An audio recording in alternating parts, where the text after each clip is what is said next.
عثمان غازی نے اپنی وفات کے وقت اپنے بیٹے اورحان غازی کو اپنا جانشین مقرر کیا تھا۔ اورحان غازی کی عمر اس وقت تقریباً 52 سال تھی اور وہ فن سپہ گری میں عثمان غازی کی زیر نگرانی مہارت اور کمال حاصل کر چکے تھے، جبکہ عثمان غازی کے دوسرے بیٹے علاء الدین نے اپنا تمام وقت علوم دینیہ کی تحصیل میں صرف کیا تھا۔ تاہم عثمان غازی کی وفات کے بعد اورحان غازی نے سلطنت کو تقسیم کرنے پر آمادگی ظاہر کی، لیکن علاء الدین نے اس سے انکار کر دیا۔ اورحان کے اصرار پر صرف وزارت کا عہدہ قبول کیا۔ سلطنت عثمانیہ کے وزیر بننے کے بعد علاء الدین نے 3 چیزوں پر خاص توجہ دی: سکہ، لباس اور فوج۔ اورحان غازی کی تخت نشینی کے وقت تمام ایشیائے کوچک میں صرف سلجوق سکے ہی رائج تھے۔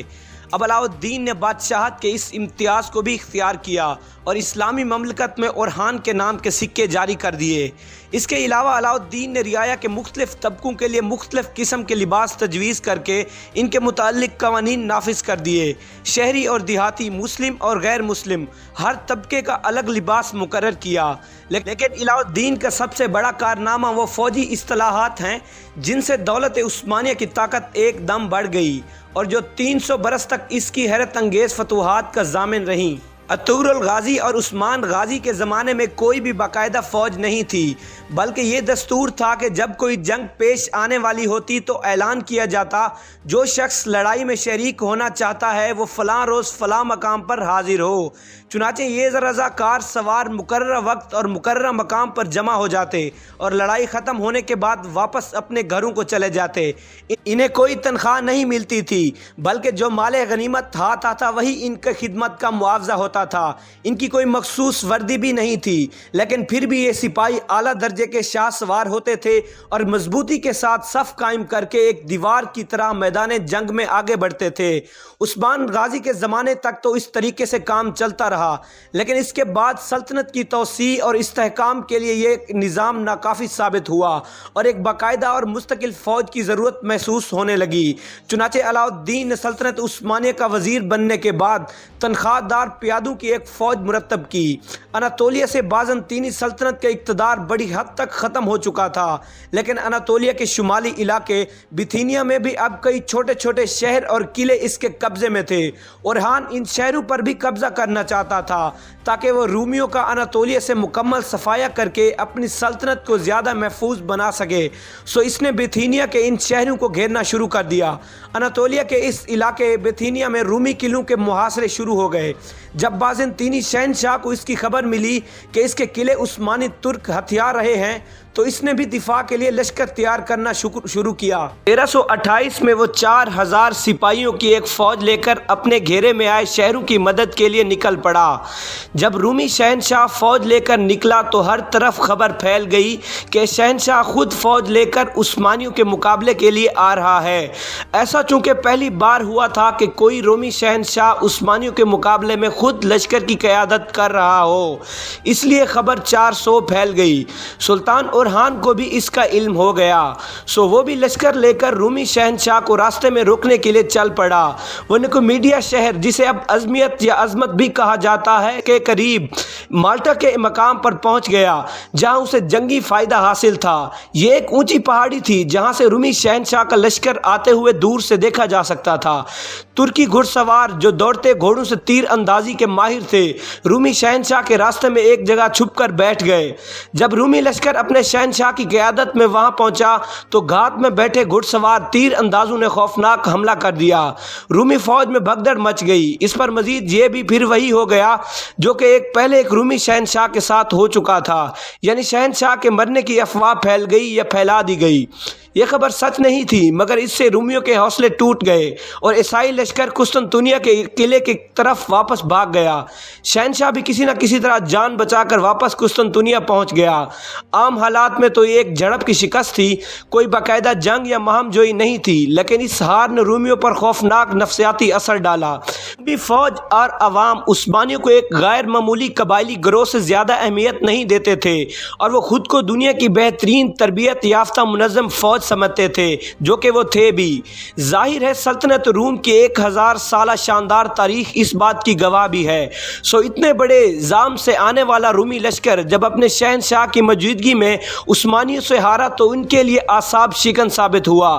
اس ہار سے وہ اتنے دل برداشتہ ہوئے کہ انہوں نے اناطولیہ میں موجود اپنے ہی ان شہروں یا قلعوں کی سپلائی تک پہنچانا چھوڑ دی جن کے اندر خود ان کی اپنی فوج موجود تھی اور ان کا گھیراؤ عثمانی افواج کر چکی تھی۔ تو ظاہر ہے اب گھیرے میں آئی فوج جسے باہر سے بھی کسی مدد کی امید نہ ہو کب تک مقابلہ کر سکتی تھی۔ ایک ایک کر کے میتھینیا کے سب قابل ذکر علاقے عثمانی ترکوں کے قبضے میں آ گئے۔ عثمانیوں کی اس فتح نے جہاں رومیوں کے حوصلے توڑے وہیں اس نے ایک اور کام بھی کیا، وہ یہ کہ رومیوں کے ایک بہت اہم جرنیل کانتیکازینس نے اپنی آنکھوں سے دیکھ لیا کہ عثمانی فوج کتنی زبردست لڑاکا فورس ہے۔ اس نے ایک شاطر انسان کی طرح عثمانیوں سے لڑنے کے بجائے انہیں اپنی طاقت بنانے کا فیصلہ کیا۔ وہ اس لیے کہ کانتیکازینس خود شہنشاہ بننا چاہتا تھا، لیکن ظاہر ہے کہ وہ بادشاہ کا بیٹا تھا نہ بھائی۔ اگر اسے خود بادشاہ بننا تھا تو اسے بغاوت کرنا تھی، جس کے لیے اسے قسطنطنیہ کے قلعے کے اندر بھی اپنی حمایت میں فوج چاہیے تھی اور باہر سے بھی مدد چاہیے تھی، تاکہ جب وہ اندر لڑائی لڑ رہا ہو تو باہر سے کوئی لشکر اس کے خلاف نہ آئے، اور یہ مدد اس کی نظر میں عثمانی ترکوں سے بہتر کوئی اور نہیں کر سکتا تھا۔ اس نے عثمانی سلطان اورحان غازی سے خفیہ رابطے شروع کر دیے، یعنی اب ترکوں کے سب سے بڑے دشمن رومن بازنطینی سلطنت کا سب سے اہم جرنیل ترک سلطان سے مل چکا تھا۔ اس نے سلطان اورحان سے مدد کی درخواست کی اور بدلے میں بہت سے پرکشش فائدے دینے کا وعدہ کیا، جن میں سے ایک یہ بھی تھا کہ سلطان اس کی مدد کرنے کا وعدہ کرے تو وہ اپنے بیٹی کی شادی اس سے کر دے گا۔ سلطان نے یہ پیشکش قبول کر لی اور اس کٹ جوڑ کا امتحان کچھ ہی دیر میں شروع ہو گیا۔ ہوا یوں کہ 1341 میں جب رومی شہنشاہ کا انتقال ہوا، اس کا 9 سالہ بیٹا جان تخت پر بٹھایا گیا تو اسی جرنیل کانتیکازینس نے بغاوت کر دی۔ اس نے مطالبہ کیا کہ اسے بھی شریک شہنشاہ بنایا جائے، ورنہ وہ اپنی ریاست سے جنگ کرے گا۔ ادھر 9 سالہ شہنشاہ کو تو کچھ سمجھ نہیں تھی، لیکن مدر کوئین اس کی والدہ جو اس کی سرپرستی کر رہی تھی، وہ سمجھ گئی کہ جرنیل کس بل بوتے پر یہ بغاوت کر رہا ہے۔ اس نے بھی ترکوں ہی کے ایک دوسرے انتہائی طاقتور دھڑے کراسی سلطنت کی مدد مانگ لی۔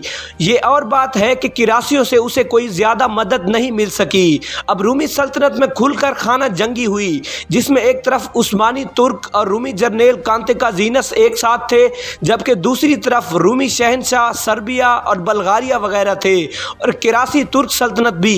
6 سال تک جاری رہنے والی خانہ جنگی کے بعد کانتیکازینس کو قسطنطنیہ کا شریک شہنشاہ بنا لیا گیا، یعنی وہ یہ جنگ جیت گیا۔ لیکن اس خانہ جنگی نے بازنطینی سلطنت کے مزید ٹکڑے کر دیے۔ سربیا آزاد ہو گیا، بلغاریہ نے گریس کے کئی حصوں پر قبضہ کر لیا، اور بازنطینی سلطنت صرف قسطنطنیہ اور کچھ ساحلی شہروں تک محدود ہو کر رہ گئی۔ اس جنگ کا عملی نتیجہ یہ نکلا کہ عثمانیوں کا اثر رسوخ اپنی سب سے بڑی دشمن سلطنت کے اندر تک ہو گیا، بلکہ عثمانی سلطان کا سسر رومیوں کا شہری کے شہنشاہ بن گیا۔ عثمانیوں کے لیے ایک بہت بڑی کامیابی تھی، اور اس پر مزید یہ کہ اب وہ اپنے مغرب میں واقع کراسی ترکوں پر بھی حاوی ہو گئے تھے۔ وہ ان کے دوسرے بڑے دشمن تھے۔ کراسی سلطنت آہستہ آہستہ عثمانیوں کے آگے گھٹنے ٹیکتے ٹیکتے ہی ختم ہو گئی، کیونکہ اب ان کے ساتھ کوئی بڑا اتحادی نہیں رہا تھا۔ کراسی سلطنت پر قبضے کی وجہ سے عثمانی ترک سمندر کے اس حصے درہ اینال کے قریب آ گئے تھے، جہاں سے وہ یورپ میں داخل ہو سکتے تھے، کیونکہ اناطولیہ سے یورپ میں داخل کے 2 ہی راستے تھے۔ ایک یہ کہ رومی سلطنت کا انتہائی مضبوط قلعہ قسطنطنیہ فتح کر کے یورپ میں داخل ہوا جائے، جو کہ اس وقت بہت مشکل تھا۔ دوسرا راستہ یہی درہ دانیال کا تھا، جہاں پر ترک آ چکے تھے۔ ویسے بھی یورپ میں داخل ہونا، پورے یورپ کو فتح کرنا ترکوں کے لیے ایک خواب تھا۔ یہ خواب ان کے بانی عثمان غازی نے دیکھا تھا، اور اب وہ اس خواب کے کنارے پر تھے۔ درمیان میں صرف ایک سمندر حائل تھا۔ دوسری طرف یورپ کی طاقتور فوج بھی کسی صورت انہیں درہ دانیال پار کر کے آتا نہیں دیکھنا چاہتی تھی، لیکن ناممکن کو ممکن کرنے کے لیے قدرت کے کارخانے میں واقعات جنم لیتے رہتے ہیں، اور ان کا انتظار ہمیں ہمیشہ کرنا چاہیے۔